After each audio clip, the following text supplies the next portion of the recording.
का दिन आपने देखा ये संख्या। अब कल का दिन जो है वो मौनी अमावस्या का दिन है। मौनी अमावस्या के रोज तो ऐसे भी जो पवित्र स्थान है उसका महत्व बहुत ज्यादा बढ़ जाता है और ऐसा अनुमान लगाया जा रहा है कि लगभग 10 करोड़ लोग कल पवित्र डुबकी लगाएंगे।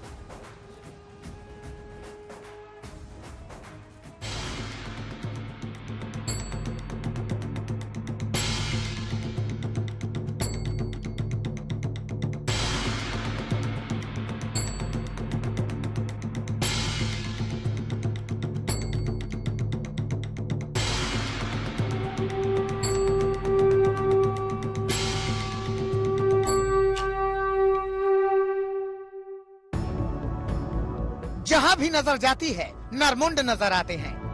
क्या बुजुर्ग, क्या महिलाएं, क्या नौजवान, मानो सबके पांव चल पड़े हैं महाकुंभ की ओर। कौन देश से आए हैं फर्क नहीं पड़ता, सबके मन में इच्छा है कि एक डुबकी लगा लें और मोक्ष को पालें।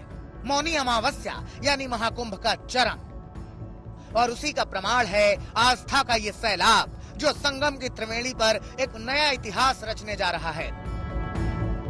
एक अनुमान के मुताबिक करीब 9 करोड़ लोग तो अभी से प्रयागराज और उसके आसपास मौजूद हैं। बुधवार को मौनी अमावस्या पर जहां मान्यता है कि 36 करोड़ देवी देवता स्नान करते हैं, तब श्रद्धालुओं की संख्या 12 करोड़ तक पहुंच जाए तो हैरत नहीं। हालांकि योगी आदित्यनाथ दावा कर रहे हैं कि करीब 18 करोड़ श्रद्धालु जुटेंगे।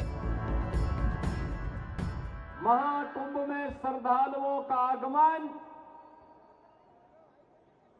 का अंदाजा भी इसी से लगा सकते हैं कि पिछले 16 दिनों में अब तक लगभग 18 करोड़ श्रद्धालु त्रिवेणी के संगम में पावन स्नान करके अपने जन्म और जीवन दोनों को धन्य किए हैं। वैसे भी यह अद्भुत संयोग 144 साल बाद आया है। 10,000 एकड़ से ज्यादा की जगह है। लोगों को भी 143-144 साल के कुंभ की वजह से उनकी ललक और इच्छा मनोरथ है कि वो यहाँ पर डुबकी लगाएं। हर एक आदमी सोच रहा कि अगर इस बार डुबकी नहीं लगा पाए तो टिकट कैंसिल हो जाएगा स्वर्ग का, मोक्ष का। मौनी अमावस्या के दिन 36 कोटि की देवी देवता आकर यहाँ पर स्नान करते। कोई भी ऐसा देवी देवता नहीं है कि जो आकर प्रयाग में स्नान न करे। जो आप देखते हैं पूर्व में शाही स्नान बोला जाता था, अभी देव स्नान बोला जाता है। तो दानव, किन्नर, मानव सभी प्रकार के लोग, यहाँ तक कि जीव जंतु, हर प्रकार के लोग आकर मौनी अमावस्या को स्नान करते। सबसे बड़ा स्नान जो होता है इसीलिए मनाया जाता है। मौन क्यों है? मौन क्यों? मौन इसलिए कि वो साधना कर रहे हैं। आम लोगों के साथ साधु संत और अखाड़े भी महाकुंभ का दूसरा शाही स्नान करेंगे। मौनी अमावस्या पर शुरुआत कल सुबह 5 बजे ब्रह्म मुहूर्त पर निर्वाणी अखाड़ा के स्नान से होगी। आखिर में निर्मल अखाड़ा स्नान करेगा। प्रशासन की ओर से 21 क्विंटल गुलाब की पंखुड़ियों की व्यवस्था की गई है। सुबह 6:45 बजे हेलीकॉप्टर से साधु संतों और श्रद्धालुओं पर पुष्प वर्षा की जाएगी। इस समय प्रशासन के लिए सबसे बड़ी चुनौती रिकॉर्ड संख्या में पहुंचने वाले श्रद्धालुओं के बंदोबस्त की है। सड़क के रास्ते, हवाई मार्ग से और 150 से ज्यादा स्पेशल ट्रेनों से श्रद्धालु लगातार प्रयागराज पहुंच रहे हैं। पंडित दीनदयाल उपाध्याय जंक्शन से बिहार, यूपी, ओडिशा, पश्चिम बंगाल समेत कई राज्यों के लोग प्रयागराज की ओर बढ़ रहे हैं। यहाँ आरपीएफ और जीआरपी के लोग हैं जो मोर्चा संभाले हुए हैं। इधर भी कुछ लोग हैं, महिलाएं हैं, जरा दिखाइएगा। और देखिए दूसरी तरफ हम चलेंगे, आपको दिखाएंगे कि तमाम युवा भी हैं जो संगम स्नान के लिए मूव कर रहे हैं। और इधर प्रयागराज में एक साथ कई जिलों के लोग समाते चले जा रहे हैं।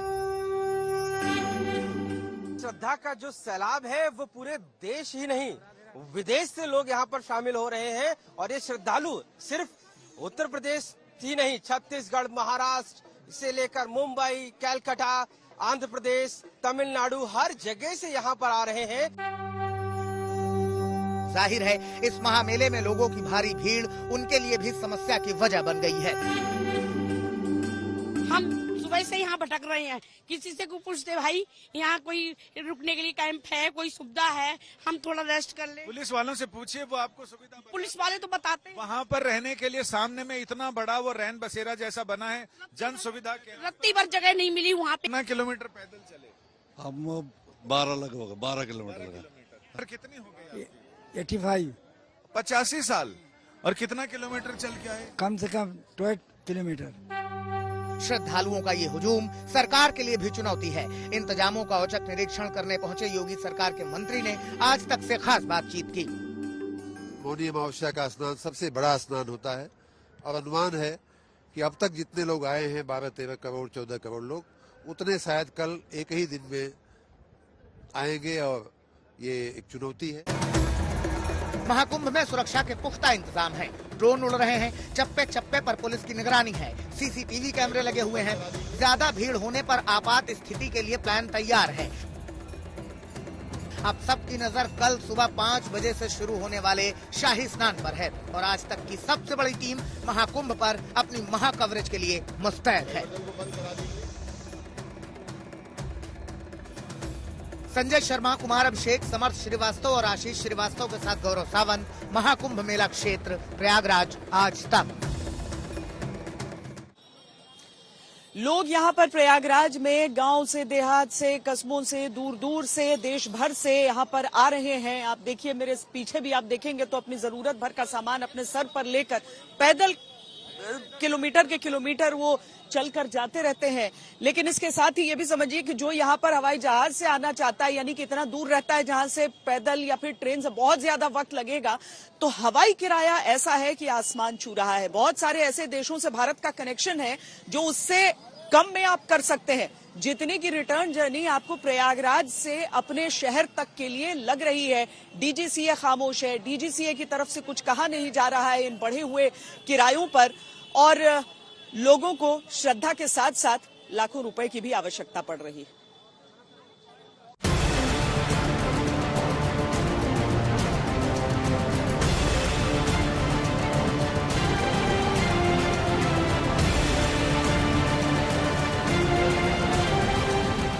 हर आदमी महाकुंभ जाकर डुबकी लगा लेना चाहता है, डुबकी लगाकर पुण्य कमा लेना चाहता है।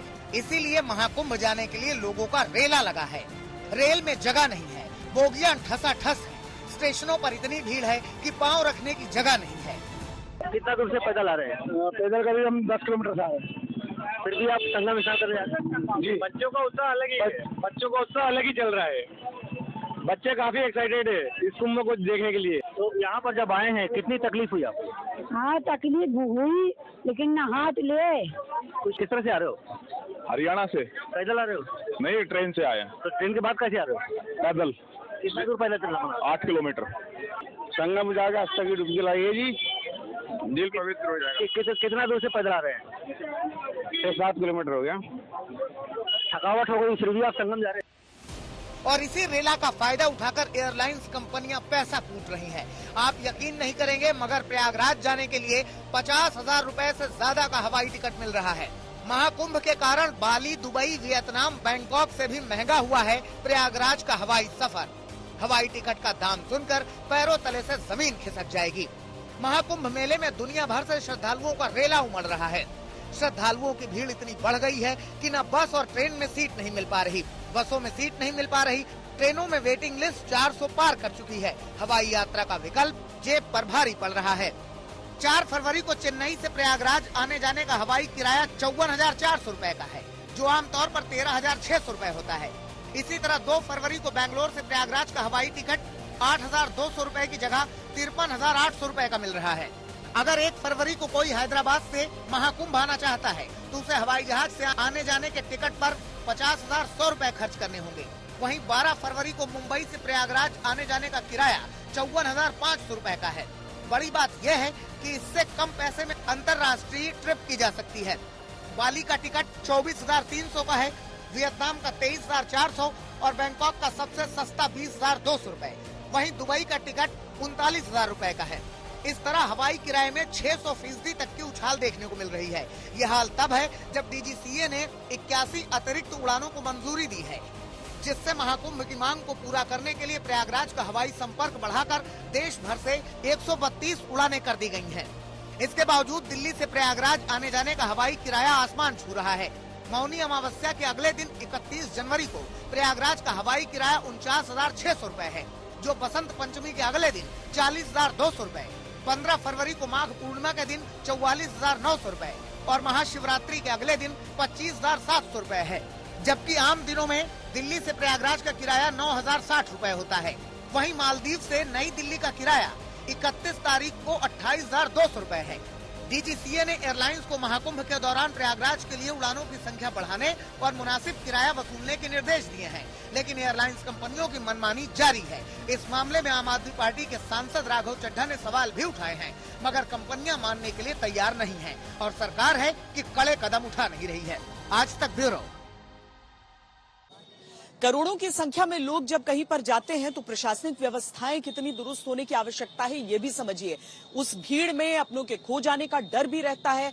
ऐसे में कुंभ मेला क्षेत्र में खोया पाया केंद्र भी बनाया गया है। वहां पर ये खास रिपोर्ट हमारे संवाददाता समर्थ श्रीवास्तव ने बनाई है। मौनी अमावस्या को कम समय शेष है, अब बात केवल घंटों की बची है और ऐसे में जो लॉस्ट एंड फाउंड सेंटर है यानी कि खोया पाया केंद्र, यहाँ भीड़ लग रही है क्योंकि करोड़ों में श्रद्धालु पहुंच रहे हैं। अब पहुंच रहे हैं तो कुंभ मेले की वो कहानियां सच्चाई में तब्दील हो रही हैं कि आए थे मेला घूमने, बिछड़ गए, लेकिन जो बिछड़े हैं वो मिल भी रहे हैं और उसका जीता जागता एग्जाम्पल ये परिवार है। जय, आपका कौन खोया था? पत्नी था मेरा। अच्छा, क्या नाम है आपका? गोपाल चौधरी। कहाँ को गई थी वो? घाट के पास। फिर आपने क्या किया? खोजे हैं तब मिल गया अपने आप। परेशान हूँ सर, मेरी पत्नी जो है कल सुबह 8:10 पे जो है तो गंगा स्नान करने गई थी, उसके बाद जो है तो मिली ही नहीं, अभी तक नहीं मिली है। घाट पे उनका कपड़ा, मोबाइल, सब कुछ सामान। मेरी उम्र 42 साल है। कल मतलब 26 जनवरी की सुबह 8:10 पे गई थी गंगा स्नान करने। उसके उपरांत यहाँ मदद मिली आपको? यहाँ पे भी नहीं, मैं लिखा दिया हूँ नाम। अनाउंसमेंट हुए?